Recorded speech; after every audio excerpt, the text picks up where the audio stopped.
Good morning. Today we're going to talk about how to coach an artist.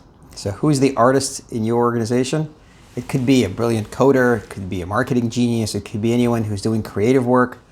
But their blind spot is being able to communicate with others. So they do really good individual work, but they kind of keep a hold on it until it's ready, and then they reveal it to the group.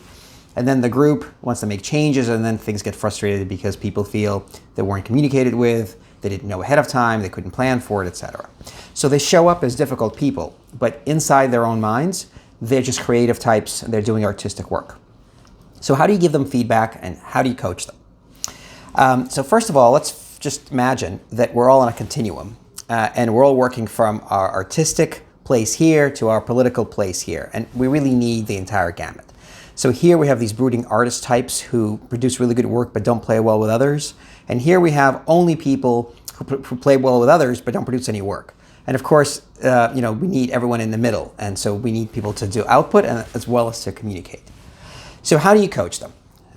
One way to do that is to first acknowledge their artistry. So you want to say something like, I really appreciate how creative you are at solving this problem. That puts them at ease. Then you want to add an and to it, like you do in improv rules. And we need to communicate better. And I can imagine it must be frustrating for you to have to reveal something before it's done, and they'll nod. And the group needs to know about it, because this isn't only an artistic endeavor, it's also a business, and we all need to figure out how to make the product to market or whatever it is we need to do. So you keep on piling on these ands, and then the person will nod and understand. Most people are reasonable, and so they'll understand that, you know what, yes, I am a creative genius, and I also need to communicate better, and how would I do that? What should I do? And then at the end of that, you can say, so in the future, here's what I'd like you to do. I'd like you to make sure that other people in your group know about it. I'd like you to communicate. I'd like to have a product review before it's done, etc. What you don't want to do is you don't want to use a but. You don't want to negate. So you don't want to say, I know you're a really good artist, but we have to get along, because that makes the person feel contracted, defensive, and they're not going to want to listen to you. So avoid those buts and just keep on layering the ands and begin with the acknowledgement, because everybody needs that.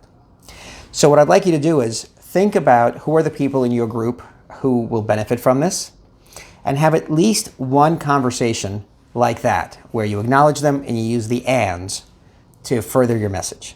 And then send a comment to me, let me know how things are going, and if you have any questions, I will answer you privately, or I'll answer that next week's post. Thank you, and take care.